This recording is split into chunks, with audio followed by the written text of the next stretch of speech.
휴가 다녀오셨습니까? 일상에 지친 몸과 마음을 달래기 위해서 떠나는 게 휴가라지만 바가지 요금 때문에 오히려 스트레스가 더 쌓인 채 돌아오는 분들도 많습니다. 국내 숙박 요금은 부르는 게 값이라는 말이 나올 정도다 보니까 차라리 해외여행 가는 게 훨씬 저렴하다 이런 얘기가 나온 지도 오래됐습니다.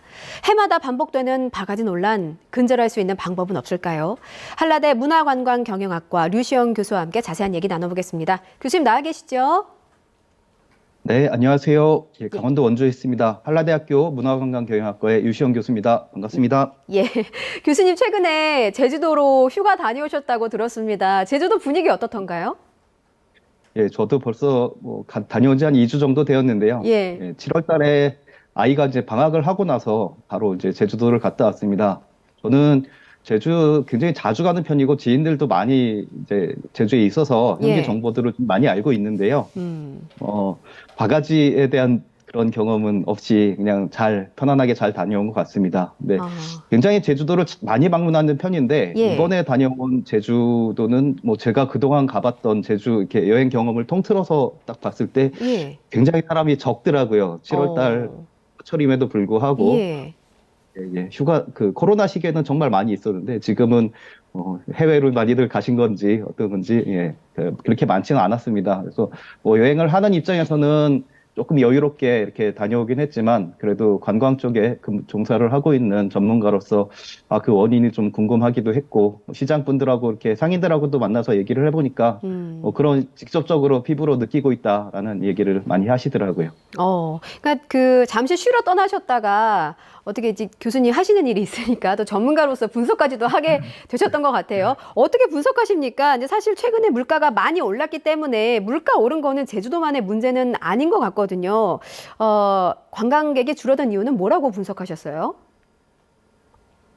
정말 여러 가지가 있을 텐데, 코로나 때 일단 못 갔던 부분, 그게 좀 이제 폭발을 하면서 외국으로 좀 많이 간 것도 있지 않을까 이런 생각이 들고, 그리고 코로나 시기가 이제 진짜 우리 사회에 정말 많은 영향을 미쳤다라고 생각을 하는데, 그 시기 동안에 어떤 물가에 대한 부분, 워케이션이나 이런 걸로 휴가철이 아니어도 여행을 갈 수 있는 이런 것들이 좀 많아지면서 좀 분산된 영향도 있지 않을까 이렇게 생각을 합니다. 예, 저희가 바가지 요금의 논란에 대한 말씀을 좀 나눠보려 합니다. 국내 여행을 계획하시는 분들 중에서 이제 비용을 계산을 하잖아요. 그래서 쭉 목록을 작성을 해보면 가장 큰 비용을 차지하는 게 바로 숙박 비용이더라고요. 그런데 숙박 비용은 휴가철에는 부르는 게 값이다라는 말은 예전부터 나왔던 말이기 때문에 보통 휴가철에 숙박하려면 1박에 어느 정도를 좀 예상하면 될까요? 이게 이제 숙박을 어디에서 묵느냐에 따라서 조금 이렇게 당연히 차이는 있겠죠. 호텔에서 묵느냐, 콘도나 펜션이냐, 이렇게 이제 그거에 따라 차이는 있을 텐데, 지금 화면에 나가는 것처럼 평균 한 27만 원?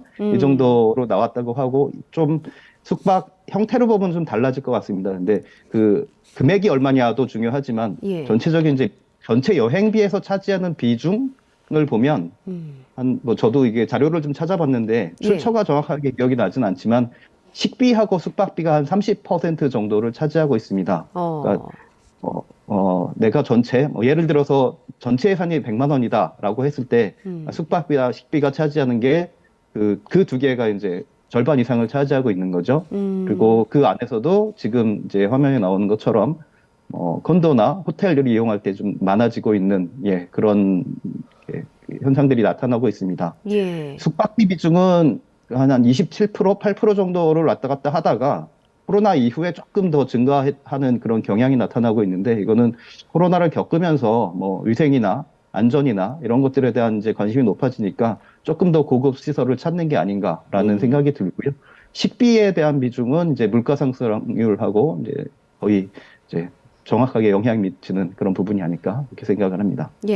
교수님 원주에 계시다고 했는데 어제 강원도 동해안의 바가지 물가에 대해서 제가 시청자 여러분께 전해드린 바가 있어요. 동해안에서 불법 숙박업소, 아파트를 그냥 불법 숙박업소로 운영을 하면서 1박에 50만 원을 받더라는 거예요. 그 단속 현장을 저희가 시청자 여러분께 전해드린 바가 있는데, 이렇다 보니까 휴가 비용에서 숙박 요금이 차지하는 비중이 사실은 굉장히 크고, 말씀해주신 평균 비용보다도 더 많이 지출해야만 했다라고 강변하시는 시청자분들도 있을 것 같습니다. 자, 이렇다 보니까 10명 중에 한 7명 정도는 아직까지 휴가 계획이 없거나 정하지 못했다. 이렇게 답한 설문조사 결과도 나왔다면서요?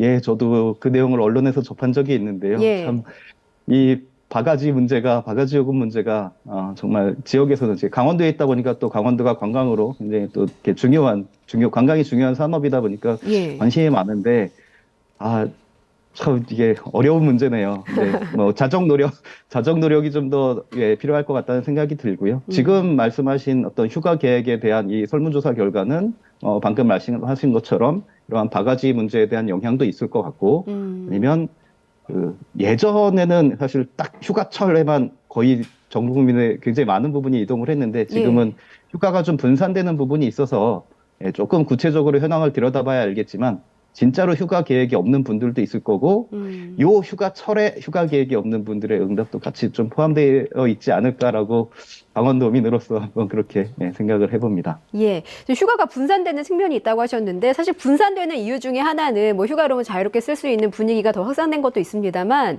요금이 비싸니까 성수기 피해서 조금 저렴한 비성수기에 떠나자라고 생각하시는 분들도 있을 것 같아요. 그래서 저희가 바가지 요금 하는데 사실 수요와 공급 측면에서 보면 사람이 몰리는 성수기에 성수기 요금이라고 책정된 거는 이해는 하겠어요. 그런데 성수기 요금 다르고 바가지 요금은 또 다른 논란이 있거든요. 성수기 요금하고 바가지 요금은 어떻게 다른 겁니까? 이게 참 어려운 질문을 해주셨는데요. 예. 자, 사전적인 의미처럼 뭐 바가지 요금이라고 하면 뭐 요금이나 물건 값이 실제 가격보다 훨씬 더 비싼 경우를 바가지 요금이라고 합니다. 근데 저도 어제 저녁에 주변에 어떤 지인분들하고 관광 전문가분들인데 지인분들하고 이제 회식 자리가 있었는데 예. 이 얘기를 이제 자연스럽게 관광 쪽에 있다 보니까 이 얘기가 자연스럽게 나왔어요. 근데 네네. 바가지 요금은 이제 제일 큰 문제가 사실 바가지라고 얘기하는 객관적인 기준이 없다는 거죠. 그러니까 이게 기준이 없다 보니까 정책이나 뭔가를 하기에도 어렵고 뭐 이렇게 당연히 어떤 제재나 뭐 이런 것까지 정책으로 연결되기 굉장히 어려운데 이제 바가지 성수기 요금은 지금 말씀하신 것처럼 어느 정도 성수기에 당연히 이렇게 올라갈 수밖에 없는 그런 합리적인 수준 이라고 생각을 하고요. 그 수준이 넘어가면 이제 용어 자체가 좀 바가지라고 좀 부정적인 느낌이 들어가는 용어라고 생각을 합니다. 예, 교수님, 그 관광업계에 계셔서 여쭤보고 싶은 게 그 성수기 요금을 결정하는 암묵적인 기준이 있는 겁니까? 그러니까 비성수기에 비해서 뭐 20, 30%는 성수기 요금으로 책정해도 이 정도는 좀 통용이 된다, 이해가 된다라는 기준이 있는 건지 아니면은 정말 부르는 게 값이 돼서 그게 성수기 요금이 되는 건지 이게 좀 궁금하네요. 현실적으로는 요금 자체는 이제 그 업주라고 해야 될까요? 개인 사업자, 민간에서 이렇게 자율적으로 정하기 때문에 어떤 객관적인 뭐 어떤 그 기준이나 가이드라인 정도는 뭐 합의를 통해서 이제 만들어갈 수는 있겠지만 어떤 그런 기준은 없는 게 사실이고 그리고 바가지 요금을 지금 이제 굉장히 뭐 당연히 문제가 있겠죠. 근데 좀 정말 많은 논의가 필요할 것 같은데, 제가 만약에 뭐 100만 원의 숙박 요금을 지불을 하고 어딜 갔는데 그 이상의 가치를 느꼈다라고 하면 아마 바가지라고 생각하지는 않을 것 같습니다. 그러니까 이게 사람에 따라 좀 경우가 달라서, 그러니까 바가지 요금에 대한 개선을 이야기를 할 때 진짜 다각도로 퀄리티를 같이 높여주는 부분도 함께 논의가 되면 뭐 지역에서도 그러니까 그런 물론 자정 노력과 여러 가지 제도적인 노력이 함께 있어야 되겠지만 좀 다양한 접근이 좀 필요할 것 같다는 생각입니다. 예, 중요한 지적을 해주셨어요. 자, 그렇다면 바가지 요금에 대한 기사에 달린 댓글들을 보면 이구동성으로 말씀하시는 게 있더라고요. 이 돈이면 해외여행 간다. 가서 같은 돈 쓰고 훨씬 더 기분 좋게 대접받으면서 즐기다 올 수 있다. 그러니까 휴가다운 휴가를 보낼 수 있다라는 취지의 글들이 참 많더라고요. 실제로 해외 여행객이 증가했는데 그렇다면 교수님, 이 해외가 더 매력적으로 느껴지는 이유는 단순히 비용 때문에 있는 것인지 아니면 비용 플러스 또 다른 알파, 그러니까 뭐 서비스에 관련된 문제라든지 이런 것들이 있는지 좀 궁금합니다. 어떻게 분석하고 계세요? 네, 정말 오래 보니까 저는 제주도를 다녀왔는데 해외로 나가는 사람들이 정말 많더라고요. 그리고 또 외국에 나갔던 분들 이야기를 들으니까 여기가 한국인지 해외인지 모르겠다 뭐 이런 얘기를 할 정도로 외국으로 많이 나가신 것 같은데 가격에 대한 바가지 요금이나 이런 요금에 대한 문제도 굉장히 중요한 영향을 미치겠지만 그보다는 지금 말씀하신 것처럼 그러니까 비용 이외의 다른 것들도 뭐큰 영향이 있지 않나 이렇게 생각을 하고요. 예. 이왕 휴가를 간다면, 그러니까 한국에서는 주말이나 이렇게 짬짬이 이렇게 다녀올 수 있는 틈을 가지고 다녀올 수 있는 경험들이 그런 경험들을 만들 수 있으니까 이왕 휴가를 간다면 그동안 못 갔던, 특히 코로나 시기에 몇 년 동안 못 갔던 해외로 눈을 돌리는 경우들도 좀 많아지는 것 같고요. 그 신기성이죠. 사실 우리 여기에서 잘 느끼지 못했던 새로운 경험들을 추구하는 게 이렇게 외국에서는 더 아무래도 이국적인 풍경이나 이런 것들이 좀 영향이 크기 때문에 많이 나가는 것 같습니다. 그래서 예. 이 지점에서 뭐 우리나라 많은 관광지나 관광 도시들이 외국에 비해서 매력도가 좀 떨어지는 그런 부분들도 있고 지금 말씀하신 가격 경쟁력 측면에서 이런 그 경쟁력이 낮아졌을 수도 있고요. 여러 가지 요인들이 좀 복합적으로 작용했다라고 생각을 하고 있습니다. 예. 바가지 요금 논란과 관련해서 하나만 더 좀 비교를 해보면 해외 여행지라고 해서 바가지 요금이 없는 건 아니거든요. 그러니까 저도 과거에 여행했던 경험을 좀 되짚어 보면 현지인에게 제시하는 물가가 다르고 관광객에게 제시하는 물가가 다릅니다. 그러니까 바가지 요금 논란은 국내에도 있고 해외 여행지에도 있어요. 근데 그럼에도 불구하고 같은 돈이면 차라리 기분 상할 거면 해외 가서 사가는 게 낫다라고 생각을 하는 건지. 그러니까 서비스 질에 대한 국민들의 불만이 단순히 내수 활성화를 위해서 국민들이 국내로 여행을 가져야 된다라고만 종용할 수는 없는 게 현실인 것 같거든요. 이런 부분에 대해서는 어떻게 보시는지 궁금합니다. 아, 어려운 질문인 것 같은데요. 네. 그 요금이 책정되는 거는 이제 인건비나 예. 세금이나 각종 공과금이나 여러 가지 사실 그런 부분들도 있고 지금 말씀하신 이제 바가지 요금 일부 상인들 사실 일부 상인이라고 믿고 싶습니다. 일부 분들의 이거는 이제 안 좋은 사례가 사실 굉장히 부각이 되면서 나타나는 부분이 있고 예. 그렇지 않은 분들도 정말 정직하게 이렇게 운영을 하시는 분들도 굉장히 많이 있는데 이런 분들이 좀 더 많이 알려지고 그런 정보들이 좀 많아졌으면 좋겠다라는 생각이 있고요. 해외도 이게 어느 나라든 어느 관광지든 다 그 성수기에는 요금이 올라가는 부분이 있는데 이렇게 여러 가지 예. 자정 노력과 뭐 정보 제공과 이런 것들이 함께 좀 복합적으로 진행이 되어야 될 것 같습니다. 바가지 요금 논란이 교수님 탓이 아닌데 제가 마치 취조하듯이 질문을 드려서 너무 죄송하고요. 그 학자로서 좀 대책에 관해서 어떤 고민을 하고 계시는지도 들어보고 싶어요. 그 대표적인 여름 관광지죠. 강원 동해시는 바가지 요금 논란이 너무 많이 불거지니까 오래전부터 요금 피크제라는 제도를 실시하고는 있습니다. 그런데 저는 요금 피크제가 있는지도 사실 몰랐거든요. 그러니까 관광객이 이렇게 체득할 수 있는 현실은 아닌 것 같습니다. 원인이 어디에 있다고 보세요?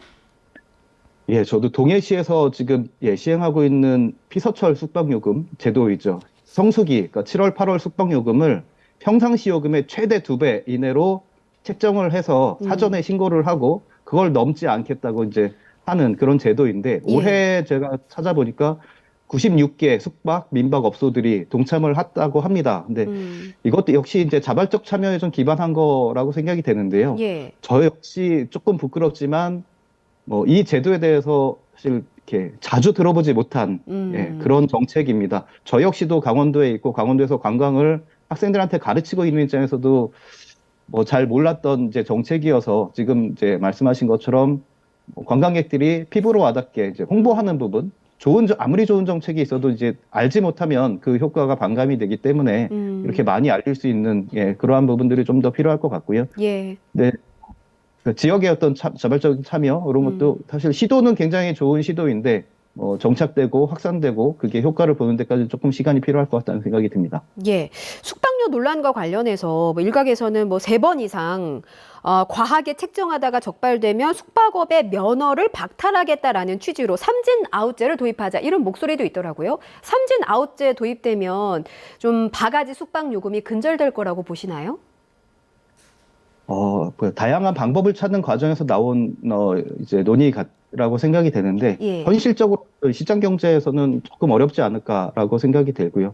이 삼진 아웃제와 같은 경우는 최근에 이제 공중파 방송에서 논란이 있었던 지역 축제나 이런 것처럼 어떤 선정 과정과 입점 과정 이런 절차를 거치고 입점을 했을 때 뭐 그럴 경우에는 이제 가능할 것 같습니다. 만약에 올해 축제에 입점을 한 어떤 업체가 뭐 문제가 생겼을 때 다음에 배정을 하지 않는다. 이런 식으로에 대한 것들은 가능할 것 같은데 예. 기존에 이제 영업을 하고 있는 어떤 숙박 이제 시설이나 이쪽에서는 현실적으로 적용하는 건 좀 어렵지 않을까 생각이 들고요. 숙박료가 과하다? 뭐 이런 거에 대한 기준 자체도 정하기 어렵고, 그러니까 사람에 따라서 아까도 잠깐 말씀드렸지만, 뭐 나는 뭐 이 돈을 주고 그 정도의 어떤 서비스를 받았다 하면 또 그게 달라질 수 있기 때문에 이거는 좀 뭐 이렇게 논의 과정에서 하나의 대안으로 나올 수는 있지만 조금 신중한 판단이 필요할 것 같습니다. 예. 저희가 이런 논란을 다룰 때마다 항상 결론이 업계의 자정 노력이 필요하다. 이런 해법이 가장 먼저 나오는 것 같아요. 관광 경영학 전문가로서 또 다른 혹시 해법을 생각해 두신 게 있으신지. 올해와 내년은 정부가 지정한 한국 방문해잖아요. 그러니까 우리 관광지에 국내 관광객이 가는 것도 중요하고 해외에서 들어오는 관광객이 한국의 어떤 미를 즐기는 것도 중요한 부분이기 때문에 전문가로서 어떤 해법을 좀 갖고 계신지 들어보고 싶습니다. 네, 뭐 근본적인 해결책이라고 말하기는 어렵겠지만 지금 말씀하신 것처럼 원론적인 얘기, 자정 노력이 가장 중요하다고 생각은 사실을 하고 있습니다. 예. 근데 그러기 위해서 지속적인 교육이 필요하고요. 사실 그러니까 지금도 뭐 검색해서 찾아보면 교육이나 어떤 캠페인이나 굉장히 많이 하고는 있는데 이 휴가철에 집중이 되어 있었거든요. 그러니까 이때만 반짝 그 시기에만 성수기에만 반짝하는 게 아니라 이러한 교육이 연중 지속적으로 좀 관광 종사원 교육과 여러 가지 관광 인력 교육이 이제 필요하다라고 생각이 되는 부분이 있습니다. 예. 제가 개인적으로 강원도 평창에 관광 택시라는 사업이 있거든요. 근데 택시 기사님들 교육을 지금 5년째 교육을 진행을 하고 있습니다. 네, 뭐 정기적으로 정례적으로 연간 이렇게 교육을 하다 보니까 기사님들의 어떤 그 서비스 퀄리티나 이런 것들이 굉장히 높아졌다라고 생각이 되거든요. 근데 이게 한때 잠깐 하는 게 아니라 이제 지속적으로 하는 조금 이게 당장 효과가 있을지는 모르겠지만 장기적으로 그렇게 좀 봤으면 좋겠다라는 생각이 들고요. 예. 그리고 요즘 지역 소멸이다, 뭐 생활인구, 관계인구, 뭐 고향사랑 기부제 이런 여러 가지 지역 활성화를 위한 논의들이 많이 나오고 있는데 바가지 요금 문제를 관광과 관련된 부서에서만 이렇게 접근할 게 아니라 예. 크게 보면 생활인구나 이런 것처럼 인구 정책, 생활인구 유입 정책 이런 것까지 조금 넓혀서 이렇게 지역의 이미지와 관련된 부분이잖아요. 그래서 관광뿐만 아니라 다양한 부처에서 좀 같이 고민을 했으면 좋겠다라는 예. 생각입니다. 예, 알겠습니다. 저희가 그 일부 여행지에서 벌어지는 바가지 요금과 관련해서 교수님과 함께 말씀을 나눠봤는데요. 물론 현장에서는 바가지 요금 없고 정말 양심적으로 관광객을 대하는 상인분들이 굉장히 많으세요. 저희가 오늘 이런 논란을 다뤘다고 해서 너무 마음 상해하지 마시고 더 좋게 만들어보자는 취지니까 한번 이해해 주셨으면 좋겠습니다. 지금까지 한라대 문화관광경영학과 류시영 교수님이었습니다. 말씀 잘 들었습니다. 네, 감사합니다.